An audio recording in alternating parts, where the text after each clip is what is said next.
Yo, what's up mga guys? So, here we are in our diorama. I-ignore na rin na ako nga. So, first kayo mag-base may sa mong kan kanang base sa mong diorama like ang ubos niya. Ang cardboard kay gimo na mo paligid sa diorama o kanang kan ang bond paper kay gimo mo pattern sa diorama no. And yes, sa mong giputo lang cardboard para namin nagsab na lang. Nagamit po may glue. Gamit ko big glue ka nagdagan po kay sagbot ka muna yung kay dagan big cut. And since naman na mag-cut, so gibutan na mo sa mong base kung sa mga libid. So mo na siya big design to na. Then naman naman gimo sa likod so ang atubakan ako na mong gikat gibutan nga nog cartolina. Kanang yellow glue mo ng cardboard. Then ginina na magtapak ang mga kanang film para ma-fill ang gap.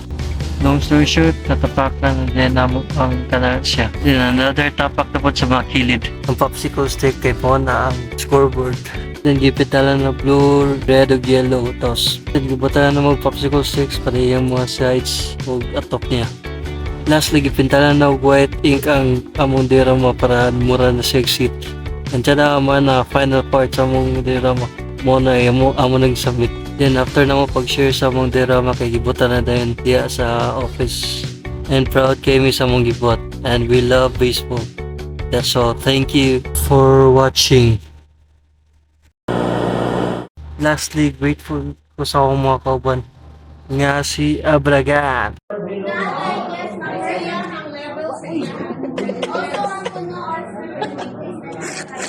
Mo ni siya guys, mo ni siya ang pinakagwapo sa mo.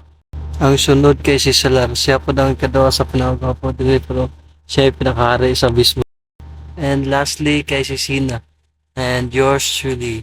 Wala lang, chill ka. Bye. Bye.